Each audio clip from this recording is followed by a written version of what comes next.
Welcome to a post-holiday BWI Live. We're back in the saddle talking to you about Penn State football. Officially summer, so it's officially recruiting season. We'll get to Fitz's recruiting update here in just 1 second. But of course, we're talking about Penn State football 24/7 every month of the year. And we're getting your thoughts on today's show. The BWI Mailbag is open. That's going to be, I think, a big part of what we're talking about today. But there are so many questions, so many topics, so many things we discuss on this show and all offseason that the hype train eventually gets out of control. So today, we're going to do some work on the rail lines. We're going to talk about the most overrated storylines and the metaphors that have gone too far to start this show. So what is an outsized impact on the upcoming season? We'll have that, your thoughts, and more. But guys, introduce the people you're here to listen to. Nate Bauer, senior editor, Blue White Illustrated. All-around insider, Sean Fitz, publisher, Blue White Illustrated. Gentlemen, good morning. Fitz, I know you love to grill. What was on the grill this weekend? Oh man, we had everything this weekend: chicken, burgers, steak. I got a new rotisserie, so I did some al pastor. That didn't turn out to my liking, but I got to work on that. I got to get better.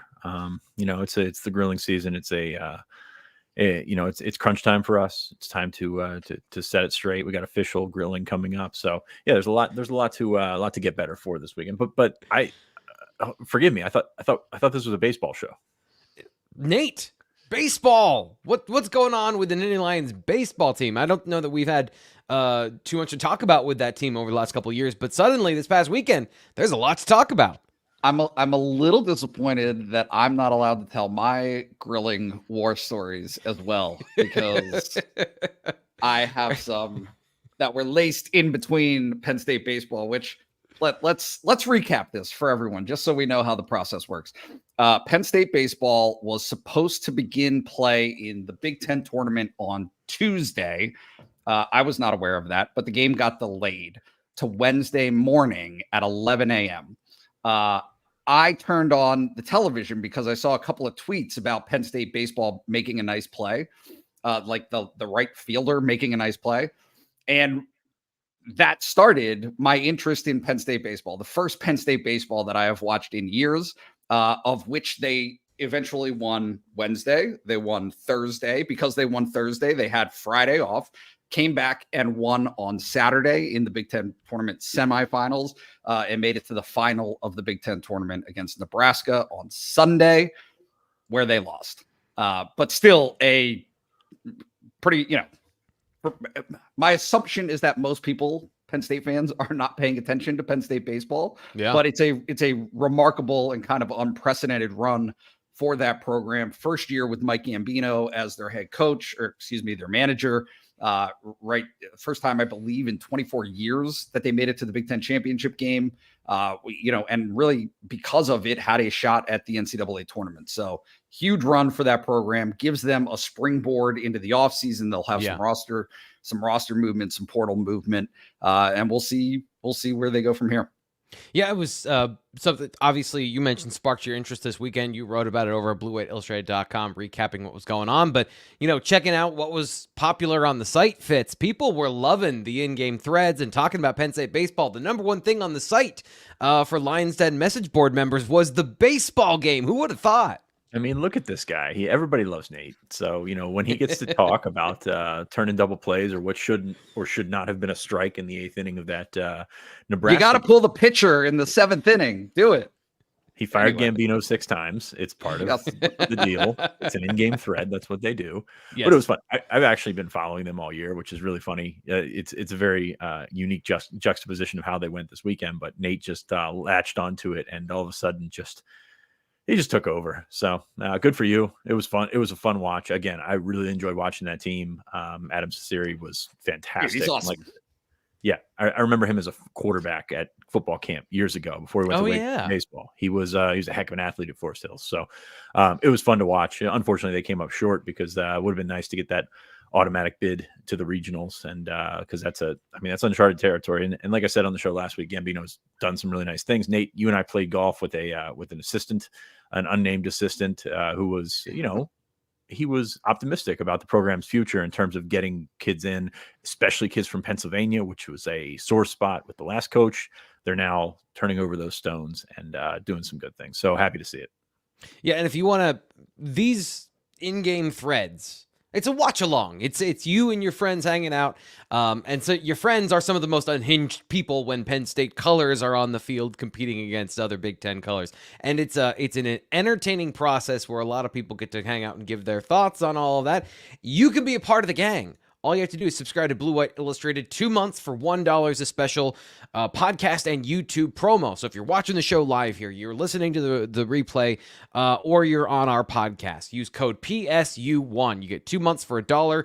We give you an extra month to try things out so you can go into the in-game threads, so you can get into the recruiting information for Fitz and Ryan and Greg's wrestling, and you can check out some of the conversations we have on the Blue White Illustrated message board. And of course, you get to the mailbag thread, which we're getting to those featured questions at the end of the show. So all of that, bluewhiteillustrated.com, even baseball. We're talking baseball. When things are interesting and happening, we talk about it on the site. Okay, Fitz, we got to get into your recruiting update from this past weekend as well.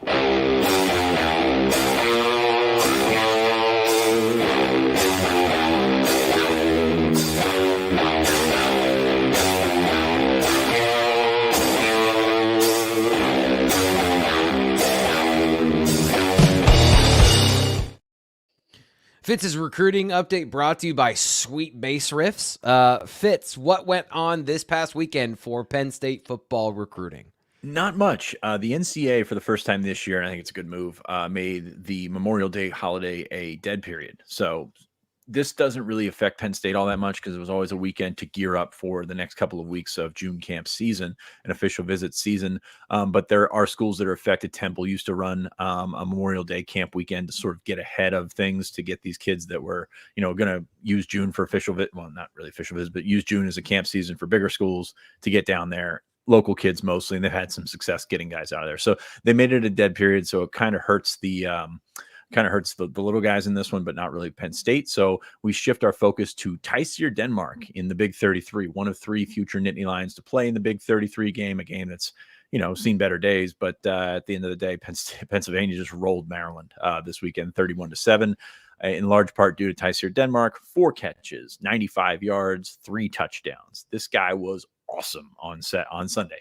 Best player in the field, not even close.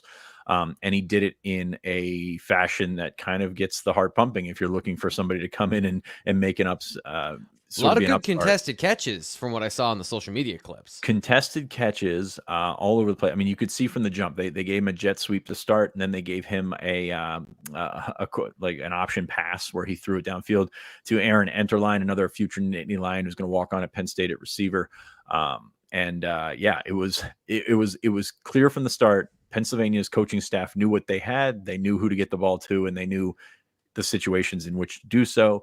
A lot of go routes. There was not anything overly complicated about this game plan, but he got off the ball well. He was going up against Kevin Humes, who was a 2025 that reclassified to 2024 and signed with Maryland. So he's going to be at Maryland as a freshman this fall out of St. Francis. And Humes did an admirable job, but Denmark just went and took it from him. I mean, he was going over top of people. I don't know if you got highlights or anything, but he was going over top of people left and right, making contested catches, and really looking at that and knowing what we think Tyseer Denmark is, which is one of the most talented receivers they've brought in years in terms of pure talent. He's got some things to work on. He's not overly fast compared to the rest of the room, probably a 4.6 guy, but he is quick. His body control is there. He's tough. He's got an edge. He's got that ability to make the contested catch, which, that's adding something to this room that desperately needs it. So really impressed with Tyseer Denmark. Penn State's going to get him on campus this summer. They're getting a handful of freshmen on this weekend. He's not in that batch, but they're still expecting him on campus this summer. So we're going to see where Denmark fits into the equation. I do caution about getting hopes up about this being the savior for the receiver problem issue that we've been talking about and will continue to talk about all through the summer here. But kid's got a lot of talent, man. There's no denying that. Yeah, I think, excuse me, the question I would have is, can he find a role as opposed to can he be the guy? And is that, I guess that's the conversation in my mind I'm having of both him and Peter Gonzalez have different paths to the field potentially. And Peter is a big wild card in all of this. I guess, did he show you anything that you hadn't seen before enough? It's such a limited sample size. I guess, how do you project that question of, can he give you something this fall? Did this change any of your opinion on that? It didn't change my opinion. I know the challenges with Tyseer are not so much what goes on. Hi, Nate. Not so much what goes on between the lines there. Obviously academics have been a situation where he's had to deal with, it's been an uphill climb.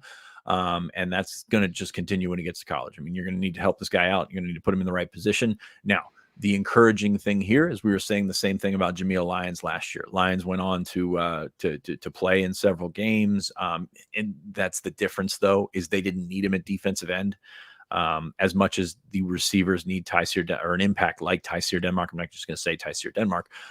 So there's that. The encouraging thing here is he does what he does without being overwhelming physically. And usually when you are a freshman, you either get on the field by being Omari Evans and just being faster than everyone, or just being more skilled. And he is the latter. And I'm encouraged by that, because he's going to get faster. He's going to, become something that, become a more complete receiver in that regard.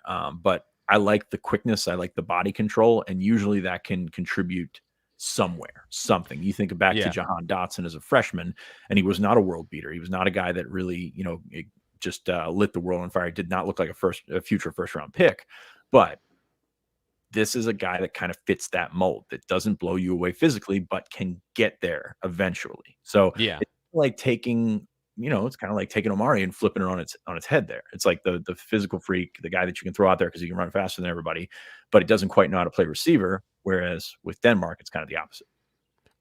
So then I guess with the conversation about his skill set and all of those things going forward, we'll find out where along the path all of that kind of intersects. Anything else from the recruiting weekend you want to talk about? We've got, of course, the recruiting show coming up on Thursday, which you need to check that out because official visits start this upcoming weekend. So we'll be covering that. I know I've got some advanced scouting coming up this week for the players that are visiting, but is there any other recruiting stuff you want to get to before we get on to some Penn State news? I thought Aaron Enterline looked good.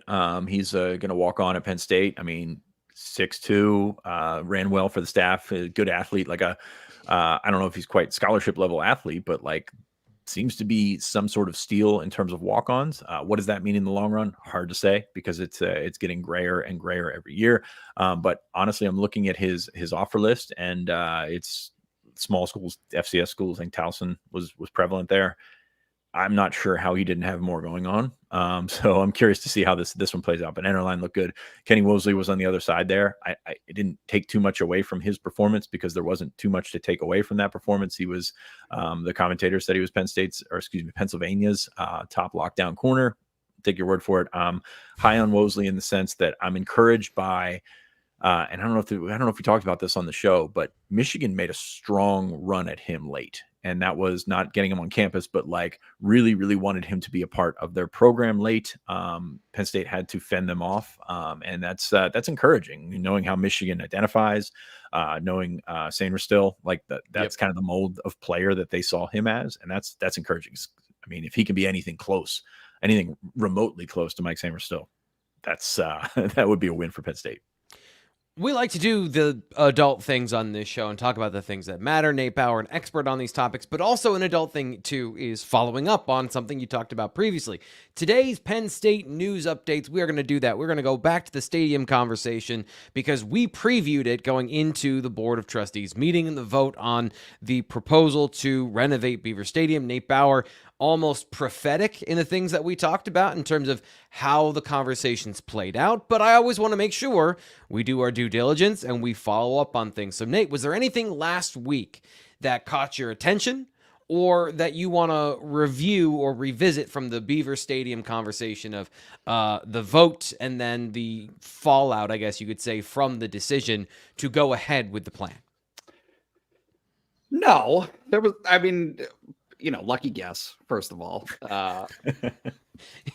Your humility is just it's taken all the bricks out of the pedestal I was building for you. How can people hate this guy? Just lucky guess. No, look, there's a lot of muck out there, right, to kind of cloud the pool of understanding. I saw a big reaction in the aftermath of the vote of students complaining. Look, there are these different silos of things that are happening.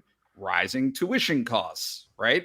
That is a major concern for everyone in America, basically, yes, but also specifically at Penn State and their families. And so when the news comes out about a $700 million renovation being approved, it's very instinctive reaction of, why is that money not going to defray the cost of tuition? They have nothing to do with one another, right? They're just not right remotely. That is not how the arms of a university work. A university is so many different tentacles operating in their own silo. Yes, they go to the same octopus head, but they operate independently of one another. And so basically the arguments in the Tuesday vote for whether or not to approve the $700 million renovation were, one, push it back, right? It was a delay tactic. The people in opposition of this project tried to delay it. That did not work. That did not pass. And at its heart, it's, can the revenue projections for the stadium's renovation, for this $700 million renovation, can the projections of the revenue coming in offset the costs that are being put out to pay for this project? Right. And there is some serious doubt. There is some serious doubt among some segments of the board that can happen. I think that I am fairly well convinced that Penn State is actively losing money every year that it does not have a matching set of suites on the west side of the stadium to what it has on the east side of the stadium. There is already a waiting list for the current suites.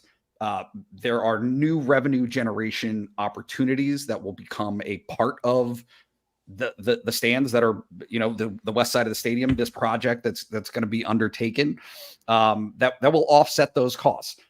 Will it be immediate? Will it be like a 1-to-1? Maybe not, but you, over the long term, it is something that, one, everybody understands has to be done. There's $200 million worth of backdated issues, right? I mean, people just can't wrap their heads around the fact. And I've been accused, even on this show, of like overinflating what the importance of this is. There are structural issues with the stadium that have to be addressed every single year, right? I'm not claiming that it's going to fall over this year, but if they left that stadium completely unmaintained for 10 years based on the steel that they have, it would fall over. It would fall over. Like, if this is an existential maintenance concern for the stadium over the duration, obviously they're going to do what needs to be done to keep it from that happening. But right, this is something that everybody on the board of trustees understood and acknowledged needed to happen. It's just a difference of opinion into what is the most prudent way and responsible way to get that done. Eric asked this in the chat, and this is, I think, a different variation of a question that usually surrounds stadium capacity, but I appreciate the way he says this is, will the renovations take away the old school college football feel of Beaver Stadium, the nostalgia, so to say? So do you think that they can maintain the aura of Beaver Stadium and make it a modern, amenity-rich experience for people of different wealth levels, whether it's just in the suites that they're going to build or the upgraded concessions and modernization of the general stadium? Do you think that they're going to be able to walk that line with this project? I think that sentiment in the first place is misplaced. It just is. Like, I mean, who goes to Beaver Stadium and thinks like, oh, this is it's not Fenway Park. It's just not. There is no. How dare you, sir? I know. Listen, I understand people's sentimental attachment to the stadium, but when you look at the stadium, it is an obvious compilation, a Frankenstein production of different renovations and different eras. You can see it in the suites on the east side. And then when you look at the west side press box, you say, oh, hey, there's 1960.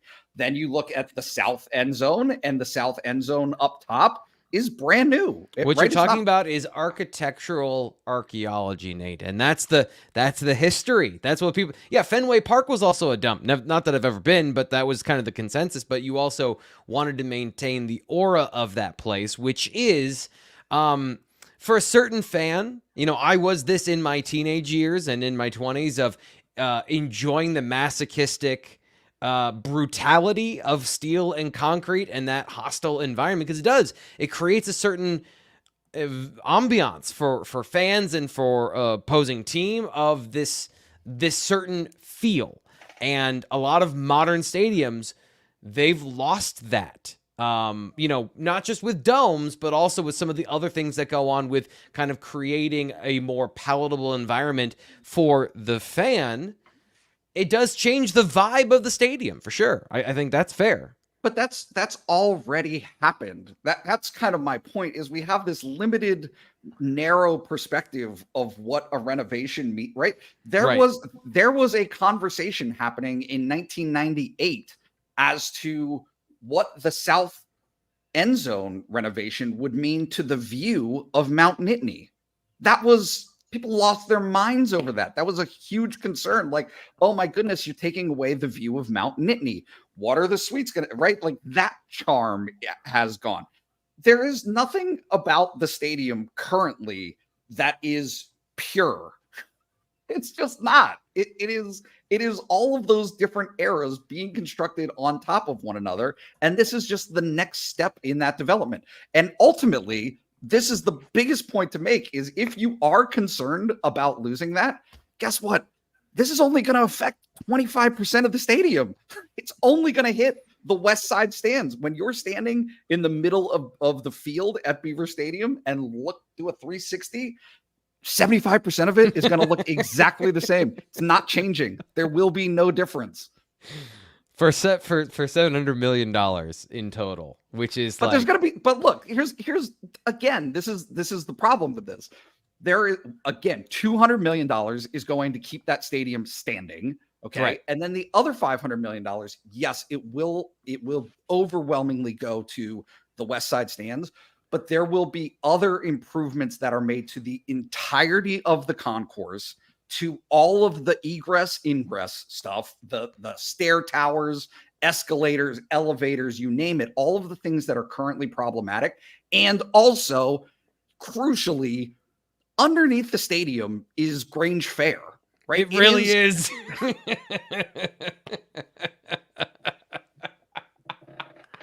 And there are expectations in modern college football for a program of Penn State stature to have an outfit and amenities that are improved upon Grange Fair. That's just the bottom line. And I think overwhelmingly, I'm not a soothsayer. I don't know, but I'm going to bet that a lot of people that are complaining about this right now are going to want and make the investment to pay for west side seats at some point along the way. That demand will lead to a complete renovation of the east side stands, and throughout the building, everyone will be appreciative of having restrooms where you are not publicly exposed to the person next to you at all times. Right? Like, it is. Yeah. These are progress things that are going to make it a better experience for everybody. Fitz, you liked Steve's comment in the chat. The aura is best with a W, and yeah, the aura feeling comes you get with winning. The feeling you get for that nostalgia is the winning feeling. Like, nobody goes home from a loss and says, "Man, I'm sure I was happy to be in that stadium anyway." Like, I'm glad that guy behind me's knees were in my back, and I peed in a trough with these other guys. And by the way, Nate, what'd you guys do yesterday for Memorial Day? You went to a fair, right? So I just wanted to clarify for our people here that you're pro fair. Like, you're not trying to bury Grange too much here. I love Grange Fair. I'm a product of the Grange Fair. Okay, this is a lifelong endeavor for me. Got to be a better way to say that. I'm a product. Well, okay. He was not produced at. He was refined and molded like Bane at the Grange Fair. That's correct. The Grange Fair has a special place in my heart. However, I do think that Penn State football as an operation has earned and deserves a different vibe from Grange Fair. Those I should not be able to reference the two in the same sentence and have people connect and say, yeah, that sounds about right. Stop the show. I mean, I was ready to call it a day after that. That comment was all I needed for the show today. There is another question here in the chat that was already on the rundown, but I want to give credit to who was it that brought it up early in the show in our comments. Unfortunately, I can't find the comment, but we're talking about the civil litigation going on with Penn State, former doctor, and James Franklin. Nate, you are our reporter on these things, and give us the facts of what we know about the case and what is being debated in this civil case. Yes, I am going to put this out from the forefront and just say I'm treading lightly. There are some conflict of interest things that I have to be aware of, as my wife is an employee of Penn State Health. That said, former Penn State team physician Dr. Lynch is suing Penn State Medical Center Hershey and a person who is in charge of that, right? His suits against Penn State athletics and James Franklin have been dropped. Those were dropped a couple of years ago due to formality issues. Last week, there were some headlines from Dr. Pete Seidenberg, who was testifying on behalf of Dr. Lynch in this civil litigation, basically charging James Franklin with meddling too much in player medical decisions, right? And that this was an objection of Dr. Lynch's, and Dr. Lynch is claiming that he was fired wrongly from that position as the team physician because of that meddling. When Dr. Lynch blew the whistle on this, that led to his termination. Obviously, the defense, right, Penn State Health is arguing otherwise, that the reason he was replaced was because of Dr. Sebastianelli got the job back and is a person lives locally to State College, and that was what ultimately led into the decision, as opposed to Dr. Lynch traveling back and forth from Hershey to State College. But yeah, there were some pretty significant headlines, obviously, last week about what James Franklin's influence was over those medical decisions. And one of them that has to be addressed here was James Franklin and Sandy Barber advocating for a player, an unnamed player, who had attempted suicide to be removed from their athletic scholarship. And Dr. Seidenberg disagreed with that and, was upset essentially by that position, and the person kept their scholarship. It is and you have to understand, in this civil litigation, it is just the witness, right, making its claim. The defense doesn't have an opportunity, or didn't have an opportunity, to rebut that. That opportunity will come this week, right? So the prosecution side of this civil litigation has rested. The defense will get its opportunity, and it will be explained fairly straightforwardly that that's just a fundamental misunderstanding of how scholarships work, right? Penn State, throughout James Franklin's time at Penn State, and even in the Big Ten, there are rules that apply to this. You can medically retire from football and keep your academic scholarship. You don't have to have anything to do with football. And it has happened multiple times. Jordan Minor is an example. Landon Tangwall is currently, I believe. Yep. And so it's just a fundamental misunderstanding of how those scholarships work. But it paints James Franklin publicly, and I'll be very interested to see how this week's response is, right? Like what's the media coverage to debunking that claim? Right. Because it painted Franklin and Sandy Barber in this very negative light. And the thing that is interesting to me is, whatever you think of James Franklin, fine. Okay. Right. I understand that there are mixed perceptions out there nationally of him.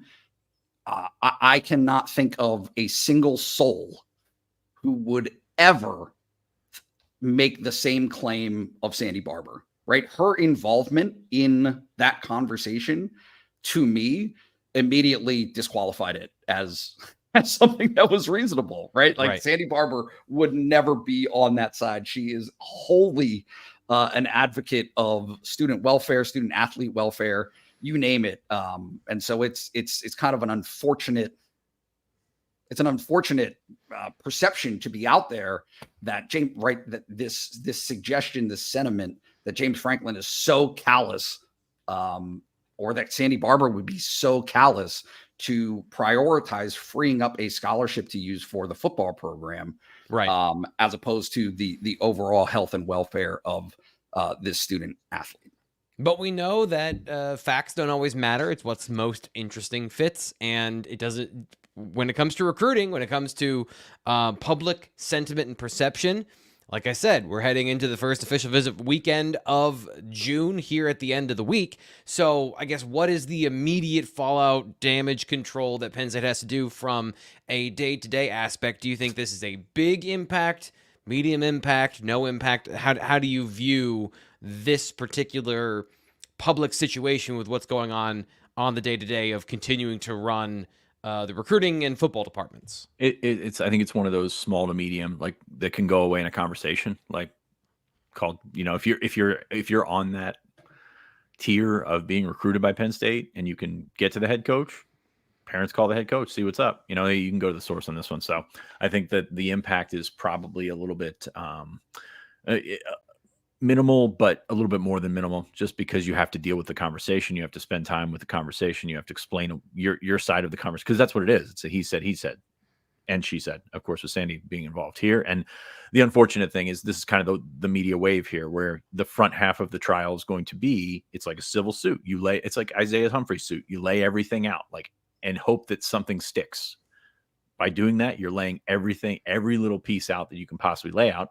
And that's what gets picked up. And then by the end of the trial, when a lot of those things have gone away, nobody's really listening anymore. It's kind of, I was thinking this with the naming the field after Joe Paterno. It was like the big rush was, hey, Penn State wants to do this, but it wasn't Penn State. It was just a couple of trustees that were doing it. So like everything that gets caught on the front end is what's going to grab the headlines. It's what's going to stick in your mind.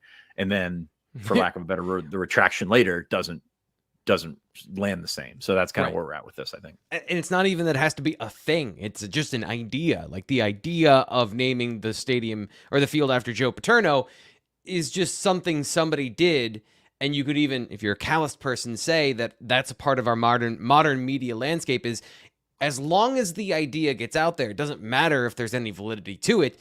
If that is floated, it then becomes the thing, whether or not we follow up a week later talking about Beaver Stadium renovations or not. People, the fire is lit on the front end and the contact paper burns, and nobody wants to know what's left behind afterwards on these situations. But that is, Nate, go ahead. I was just going to have one. Just one thing that was very ties into that and is very curious. There was virtually no coverage of this from within the Penn State football media ecosystem.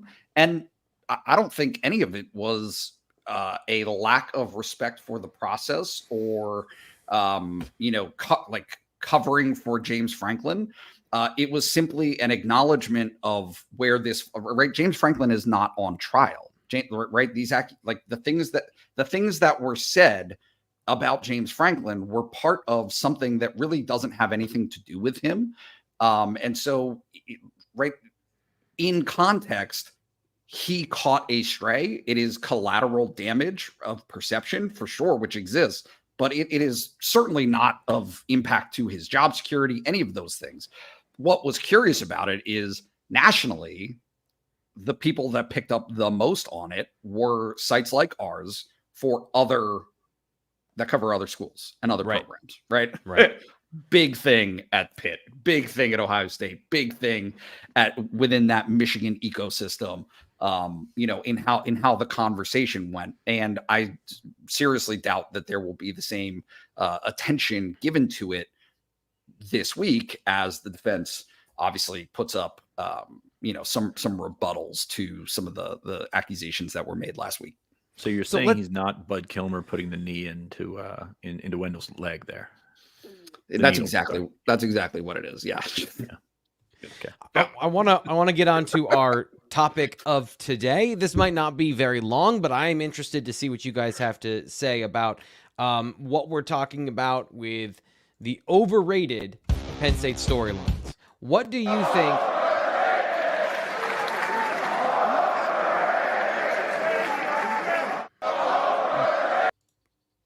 First time I've been using audio cues. We'll get it better next time. That's the worst chant in sports, by the way. I hate that so much. And I thought it would be perfect for this because this is the problem. I wanted to be careful framing this conversation because we're not saying the player or the person is overrated. We're talking about the concept of what that player's involved with or what that person's involved with and its impact on the upcoming season. So that in mind, Nate, Yep. what's an overrated storyline that you think going into 2024 won't have the big impact that we're talking about now? Yeah, that's a good question. I know I'm supposed to have a prepared answer on this, but I can only think of underrated storylines, and I just want to start out and hammer the table that everything we say about the receivers is completely just and warranted and will absolutely dictate what happens this season for Penn State football. Drew Aller, the receivers, I'm all in on that being up and down which way this season goes. I have no concerns about Tom Allen, right? If that's a storyline, and I don't really think it is, but if the storyline of how will the defense adjust to losing 6 players on that side of the ball, 6 starters from last year, I'll call that one overrated. Okay. Sure. All right. Nate, do you have family game nights, or do you invite other couples over to play games once the kids have gone to bed, like board games or things like that? No, but I cheat routinely if that's what you're asking. I was going to say, because we're playing a game and then the first thing you do is try and cheat the rules of the game. So Fitz, I'm going to start with you whenever we play games like this going forward. Is there an overrated storyline that you think is we've talked too much about so far this year? Yeah, I think, and you nailed it on the rundown here, Abdul moving to defensive end and the black and whiteness of Abdul moving to defensive end is overstated, because this is a guy that we're going to see play linebacker this year. This is a guy that's athletic and talented enough to be a piece that you can move around like you were planning to do with Micah Parsons in 2020. Of course, that went away. But Abdul's defensive end-ness being a weakness for leading to a weakness at linebacker may not be the case. Because he's going to be able to move around. He knows the position back there. I know it's a different defensive coordinator, but he knows the position assignments and everything like that. So I think him being at defensive end and just shooting linebacker in the foot, is there some credence to that because they're thinner at linebacker? Absolutely. But I don't think it's going to play out on the field like that. I think we're going to see this guy all over the place. Also, and this is kind of where my thought went, was if you're taking an A- and making it an A+, is that also a major impact? And let's say that that's what the defensive end output is for this upcoming season. Of he is a special athlete, he is a special pass rusher in terms of his talent and ability, but how much more could you get out of that position knowing you were so strong as it is? Do you think he can have an upper-ended outsized impact as a defensive end to make me wrong about that? The difference between Penn State, Ohio State, Michigan the last couple of years has, and Nate, we've talked about this a bunch, has been the game wreckers. And the game wreckers are not guys that fit into one position, one slot where they just do the same thing over and over again. It's the variety of attacks that you're able to do. So Abdul is a game wrecker. He is a potential game wrecker who still needs to get better, as I think that's acknowledged. He has a lot of potential to be one of the better defenders in the Big Ten. Still has some things to tighten up, more so tighten up than get better at, I guess we could say. But he has the potential to be a game wrecker from different angles. And I think that is the most dangerous weapon that Tom Allen can possibly have, is to deploy him in different ways. Yeah. Go ahead, Nate. I think I still messed up the rules on that. I was going to say that No, I think I got this right. Replacing 3 corners is an overrated storyline. You think that won't have the impact of severe I don't think- drop-off or problem? I don't think Killen was very good last year. That's fair. Yeah. So I think the issue here is that everything that we're looking at as potentially overrated storylines come on the defensive side of the ball, and everything on the offense seems pretty justified. Yeah. So I did have another question. Nate, I'll pose this to you because it is the opposite of what you said.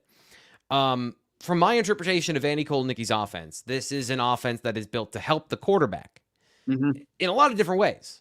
So is the conversation around Drew out not who's QB1, but is Drew Aller QB1 in terms of impact quarterback? Does that matter in an offense where we feel the run game is going to be strong and it's going to be a strong part of the influence here? And if the receivers are helped in the schematic way to get open, is the quarterback as outsized importance as much as we've talked about it in terms of perception of this year's success or failure? Yeah. You think it's still important? I don't think. No, I guess I always end up in the same place, which is you can't really hide that position, but also that position needs help. And so I always end up in the same place, which is, yes, Drew has to play better against the best opponents. He was very good in 10 games last year, maybe 9 or 8, right? But like very good, great. And then had an other end of the spectrum, right? He was not good against Ohio State and Michigan. Ole Miss is a separate conversation in my mind, just based on the way that game played out with some of the people that were not present on the offensive line. Drew has to be better, but he has to be better with the accompaniment of Andy Kotelnicki helping him for sure in those games specifically. And then his receivers, the receivers helping him out. I mean, I think that the place that the conversation never necessarily gets to, but should, is Bo Pribula's impact, right, is not about whether or not he's the better quarterback. It's about whether or not he hides the other deficiencies that Penn State has in personnel, that, right? If you're so limited at receiver, if something happens to Trey Wallace this season, right? What does Penn State do? What does Penn State do to give itself the best opportunity to have offensive success? Because at that point, the things that Drew Aller gives to you, which is an incredible arm and all of the things that he does as a passing quarterback, if there's no ingredients to work with for the chef is rendered useless to a certain extent. That, like, to me, that's where problems arise, and you have to start thinking outside of the box a little bit in terms of how you're going to move the chains offensively, because that's what didn't happen in those games last season. I don't know. Fitz, your thoughts? I agree. Excellent dismount. Yeah, no, that was great. No, you're absolutely right. The help that he's going to get, and push back on the Peach Bowl a little bit, because the offensive tackles that weren't there, they're not there again this year. So, like, I look at this offense and I see potential storylines at every position, and are they overrated or not? So the offensive line, you're replacing 3 NFL guys. 2 of them are your bookend tackles. That's not overrated whatsoever. Maybe a little bit with the Dawkins Cousins thing in the middle. That might be a little bit overrated, because I think Dawkins is going to be the guy. But I think Cousins is going to play at some position. So whatever. Tight ends, they're always Penn State's tight ends. I don't really think that that's an issue. But at the same time, you're replacing Theo, and who's going to step into that second role? So grand scheme of things, not too big. The receivers, it's its own boat. We've talked about it. We're going to continue to talk about it. I don't think it's overrated, because you guys, we talked about game wreckers a little bit ago with Abdul Carter. You need those guys on the other side too. And does Penn State have those guys to take them over the top, over the top teams in the upper echelon of the schedule? I still don't know. So not overrated whatsoever. The running backs, Nick's great. You know that. Katron's great. I don't think there's any overrated aspect of that. But all these things together are going to need sufficient answers in the next 5 months, 6 months. I guess by the end of the season, be 6 months. So, and we don't know that that's going to happen because it's the sum of all parts, because it's the sum of, hey, Andy's been fantastic at getting these guys in position to help them out, including the quarterback. So is that going to happen again? We can't say for sure. I mean, we hope. That's we're in the hope stage. So I'm right there with you in that everybody's got to be on the same page in terms of getting. How do you say this, Nate? How do you say that everyone has to be on the board of getting everything to help for Drew? Like that's the end of it, right? Correct. Yeah. Yes. Drew, which again is where Bo comes into this as when things aren't ideal, right? If I think and have a full backing of the notion that Drew can be not just good, excellent under great circumstances, under great conditions. Last season was a demonstration of his limitations when things around him aren't great. And to me, that's where this becomes a wholly fascinating conversation, because Eggman, I see you, 11 pass completions for Bo last season. It's not about Bo's passing. It's about what happens when the passing game isn't there to begin with, when it can't help you, when it's not fully formed. What do you do? How do you adjust? How do you pivot to get your quarterback position to rise above that? And that's what I don't know. Yeah. I don't know necessarily the answer to that. I don't think that Bo is a full-time answer at all, but Nate, I do have. What you're saying is, what happens? What do you have to do to try and win when you have an incomplete team?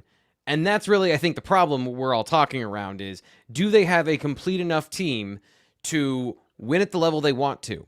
And if they don't, do they have a backup plan? Bo Pribula creates, let's just say Bo Pribula is not a great passer, just for theoretical argument's sake.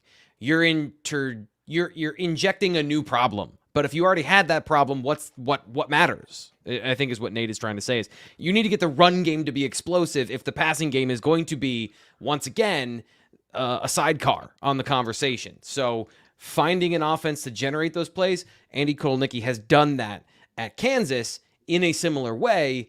And to me, I think that's the first sign you're in real trouble, that the season is going to kind of peter out, because I didn't necessarily love what I saw at the end of the season for Kansas once their quarterbacks got injured or they decided to go a different way. The offense became efficient in terms of running the football, but I thought ultimately, in a grand scheme of things, it was very limited because the passing game became a gimmick on top of the run game. Is it fair to frame this as there is not a team on the schedule that, at least to start the season, that is going to have any approach defensively other than making Drew and the receivers beat them? They will sell out, all out, to stop the run. That's right. And not just the run, but even the quick pass run, right? Yes. That is what teams are going to do to stop Penn State. You better have an answer for that. You have to, because it does feel like a repeating thing, right? Over the last 3 seasons with Mike Yurcich, of once the blueprint is out, how do you adjust to that? Because there have been blueprints of how to handle this Penn State team that other teams latch onto and then execute. And it beats Penn State. And that there weren't the things done. I don't get paid nearly enough to be an offensive coordinator. Right. So I don't know what those answers are, but there are people out there, and I think Andy Kotelnicki is the hope and dream of Penn State football and James Franklin, that he has those answers, that he within his system, there will be answers of how to solve it when teams latch onto the thing that everybody in the stadium knows you're going to do. I'm going to hit this sound effect, and then we're going to continue this conversation if you want to, Fitz.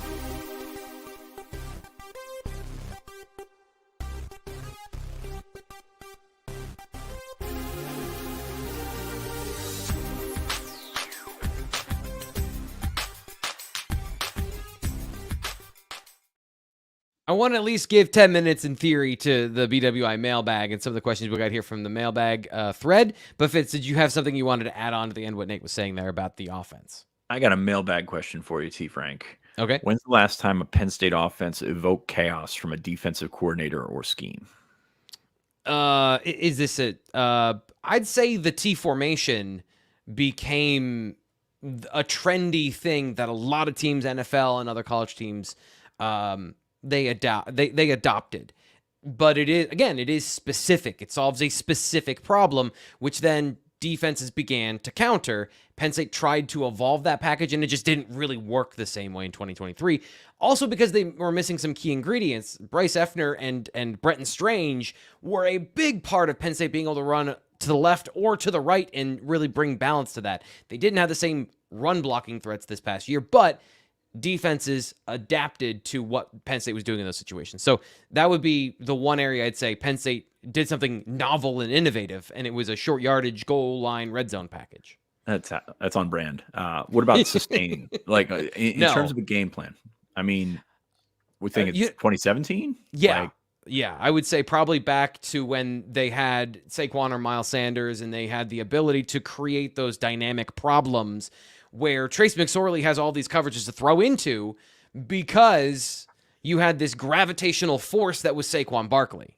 And they haven't had, as you mentioned, game wreckers to create those opportunistic situations for the offense. Yeah, and it was very different when you look at what they had in like 2021 with Dotson. Like you knew where the ball was going. Like that's not chaos, but like when you have the tools in your belt, like Saquon, like Mike Gesicki, like Chris Godwin in 2016, like it makes it a lot easier. So just wanted to plant that one in the back of the head because I'm sure we'll come back around to it. The season starts in 100 days or so. Yeah, we'll be back there. So.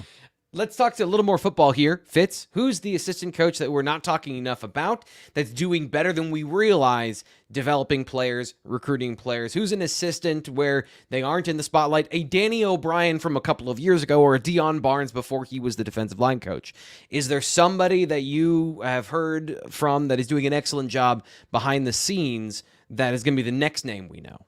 I don't know if it's behind the scenes because I mean the recruiting staff has done a really good job, but Ty Howell is a guy that was really interesting to see the reaction to that hire. I know that this position is very deep in talent, but he's kind of one of the reasons why it is. So for him to get that job, and I understand tight end among the lower rungs on that coaching ladder. But for him to do the job that he's done has been really good. And I think he's been effective in the DMV. I think he's gotten some guys up to visit from all over the country, especially at the tight end position. So he's been able to sustain that maybe a little bit better than people would have expected coming off. I mean, Tyler Bowen was fantastic. And I know I'm a unbiased observer of that one because I think the world of Tyler. But it's a situation where he came in and did a really nice job. I think that Ty's done a really nice job, or probably an underrated job. And again, it's beyond tight end. It's in the DMV. He's a Carolina kid, but he's been in the DMV sort of scrapping and doing what Bowen did before him. So I think that's probably an underrated aspect to that. I will say Deion Barnes, I don't get why they're not attracting the top level DNs because he has done it in recruiting and he's done it a very limited window at defensive end, on Penn State's roster. So I think that'll continue to go. I will say with those guys, they are young coaches who are still learning how to deal with that. And, Ty came from Western Illinois and then he came to Penn State. That's a big jump. And you don't deal with the recruiting savviness that you're going to deal with going against Larry Johnson, going against these guys that have been on the board for a long time. So those guys will still continue to learn. They will lose battles because they will have to learn lessons in doing so, and that's frustrating in the moment. But those two young guys, those two former Nittany Lions, have done a heck of a job in my eyes. We'll bounce to a couple things in the chat if you've got some questions in the chat that you want to put in front of our guys. But I wanted to give a shout out here to Mech Engineer 100. He said, "Good morning, guys. Can't stick around for the live chat, but definitely will watch it later. Love the show." He donated to the channel. Always want to make sure we appreciate people who give their hard-earned money to us to make sure we keep the lights on here. So thank you so much for doing that. Appreciate you being here and being a vocal supporter of the show and always in the chat when you can. The next question, Nate, we're coming back to you for some of these conversations around Beaver Stadium, NIL, and the infrastructure of Penn State. And I'm still bouncing between which one of these we want to talk about. I think the most relevant that we haven't covered yet so far is about NIL. Saquon Capoletti says, I'm happy to see Franklin and Happy Valley United hitting the road this summer with NIL-centered fan events, Philly, Northeast Pennsylvania, New Jersey, Los Angeles. Any feedback on how things have gone so far or anticipated turnout? He was a fan of the Coach's Caravan, so he sees this might be a reincarnation of that. Yeah. Thoughts on this particular situation of anticipation of how successful it's been, and will it evolve into something? Yeah. So no, not good. Not good enough. That's the feedback. Is not good enough. Not enough money generated, not enough attendance. Like, could it be a start of something? Yes. Right. And I think that is the obvious, context to this, is that it's hard when you're just getting off the ground. But 150 people in attendance for the Philly event when Saquon Barkley was there, and it was an open bar, and the price was 150, I think, for young professionals, 250-ish for the main event.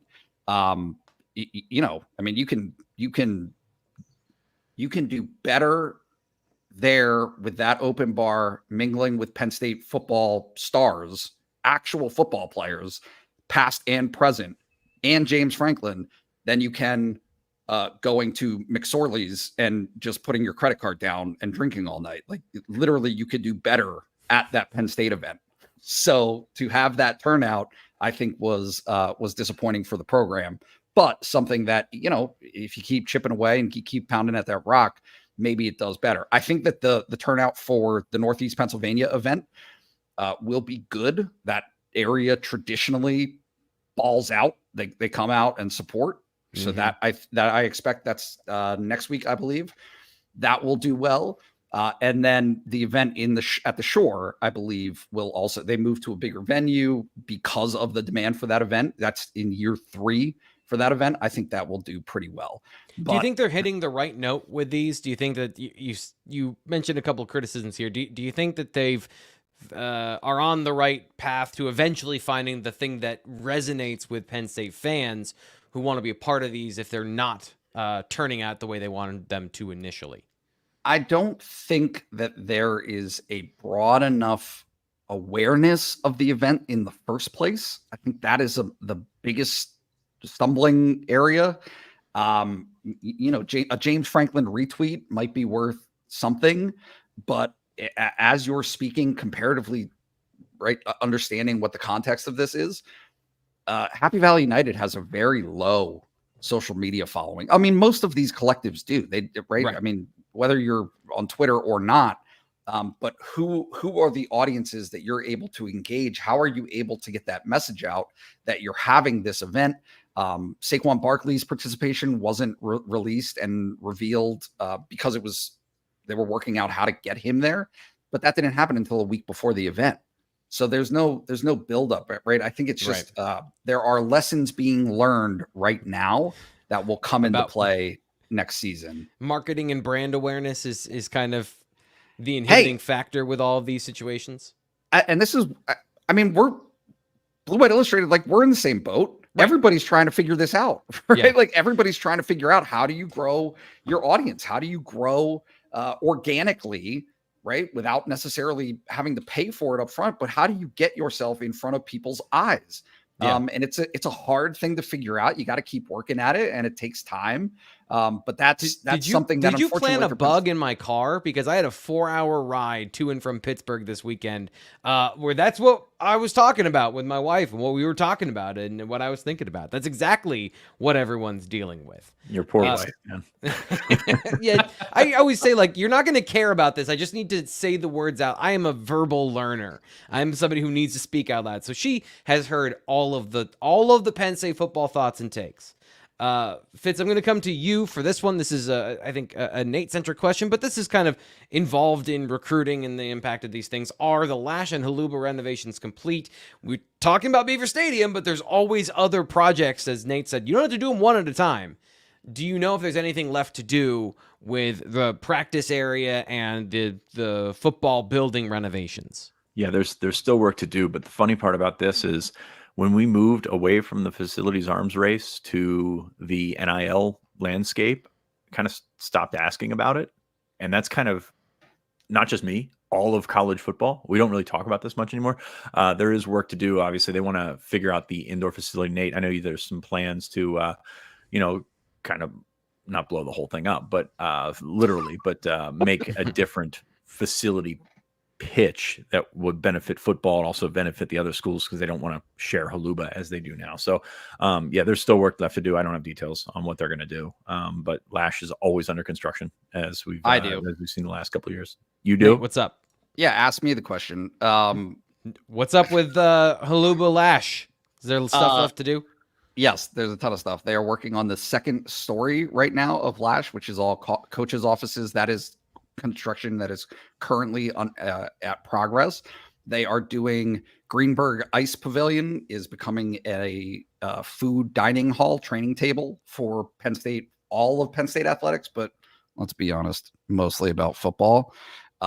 Right, for Penn State football to be all in-house so that Penn State football players can eat within the building. There will be direct access to the rest of Lash building when they... And that's something they've been going for a decade, right? Like they've been trying to do that for a decade, but it is, I mean, that's actually happening. That project is moving forward, currently underway. And then you also have, like Fitz mentioned or alluded to, the indoor bubble that will be produced next to Jeffrey Field on the south side of Jeffrey Field, that will basically get other programs out of Haluba so that when we go in for spring practices, there's a helpful television there, a vertical television that lists out the agenda for the day of teams that are using Haluba Hall. And it is often filled, and it is often filled with not Penn State football.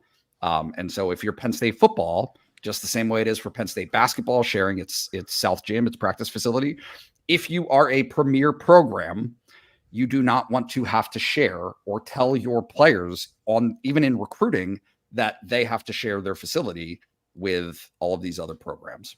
So, yeah. Can the players park the cars? Problem. That has been improved. That has been improved. Yeah. Eggman has this question, and Fitz, you answered in the chat, but this is always something that comes up here on the show. Eggman wants to know, how much latitude does James Franklin give his offensive coordinators? There's been a bunch, and they're not the common denominator here. Obviously, inferencing that James Franklin is the common denominator. How do you respond to this question from Eggman? Well, I mean, I responded with it's much more than Penn State fans want or care to believe. I think the second part is important because once I tell you that Franklin does give them quite a bit of leniency, you're not going to believe me because you don't want to believe me, which is fine, right. Whatever. But I've talked to Joe, talked to Ricky, talked to those guys that have been in and out. Like, you'll be happy to know that Ricky still loses sleep over 4th and 5 because that was his call. Like that's kind of where we're at with that. And it is not me saying that James is hands off of everything, but like he's a lot more hands off than people want to believe. This is the area that I think there's a misconception. And we just went through the misconception in spring football. James Franklin isn't calling plays or demanding certain plays in certain situations. He has outlined exactly, I tell the coordinators, here's my plan of what we're going to do in terms of being aggressive, punting the football, playing conservative. Do with that information what you will to get us in the best situation for what I'm about to do, as opposed to where I think his influence in the offense is he sets the vision in February. Okay, what is the best thing for our team this year? We had the conversation last year of, he essentially said the offense is going to play to the defense and the strengths of those, talking about giving up ego and things like that and having a team that is, points scored as a team stat. So he's setting the course. And then within those parameters, the offensive coordinator is tasked with coming up with the offense to execute the plan. And so any interference becomes it's 4th and 5 and it wasn't Ricky Ronnie's call. Yeah, there's a difference between input and dictation. Like that's where we're at. There's an old wrestling commentary theme here where you don't know a wrist lock from a wrist watch, and I feel like people have labeled James as an idiot. like that he doesn't know what's going on with football. He's there for a reason. Like he's seen a lot of football, he's coached a lot of football, and like he's not dumb. Like there's that whole thing. So but yes, provide input when you provide input, but the dictating the offense, and this is what we're doing right now. I think there's a difference there. And like I said, people don't want to hear that. Like people are, and that's fine. Like that's your prerogative, but like talking to the guys that were in the room, like it's much different than people want to believe. So that'll do it for today's show. Nate, did you have a final thought? I always have a final thought. We can't shut him out. I always have a final thought. I think that this is applicable, and I'm going to keep this very brief. I had a conversation with a coach of a non-rev sport this weekend, okay? And the conversation was how little their job has to do with coaching the sport that they coach, right? That in terms of, if you had a pie chart of how it breaks down, in terms of their actual time spent concentrating on the sport that they coach, it would be fractional, right? It is not limit. Like I'm trying to express this and I say it a lot. James Franklin's job, the bulk of his job has very little to do with, right? Like and I see the CEO comment. This is everywhere. College athletics have nothing to do with the sport, right? That's what a job is. If you are a head coach of a sport in college athletics, your job has very little to do with the coach or the sport that you coach. That is just the reality across the board, based on NIL, based on all of the different things that go into those responsibilities at this point. It is almost, to me, comparable to we're treating this as though like Steve Jobs literally constructed the iPod or an iPhone. Right. He didn't. That's not how it works. That's not how this works. James Franklin is in that Steve Jobs role. But all head coaches of all of these sports are in the same shoes. They are all doing the same thing, which is all of those other responsibilities. Right. That's it. I'm done. Compared to Steve Jobs, drop the grenade and then we'll get out of here. I love it. The last thing that I've got, this is a programming note. I have some exciting news for people who are here in the live show. There's 81 people watching here on the live show. Come back tomorrow because we are live tomorrow. We have been doing the Keystone Kickoff Show on Wednesdays, but we've decided, because people are here and they love the interaction with us, we are going to change our format a little bit, and we are going to be live. Greg and I are going to start doing the Wednesday show, 10 a.m., absolutely no difference. Kind of the same format where I'm going to switch chairs and I'm going to give some of my thoughts, and we feature these guys on the show. We'll kind of have that same dynamic on the Wednesday show, except that it's going to be live. Greg and I are going to be doing it 10 a.m. on Wednesday. So come back. We'll have this conversation, this interaction tomorrow. And then, of course, on Thursday, we've got a very important weekend in recruiting coming up. Fitz is going to have more on that. Ryan Snyder's going to have more on that. That's coming up this week on the BWI Live Show. Thank you to everybody who has been hanging out with us. And like I said, come back tomorrow. We're going to be doing it all again.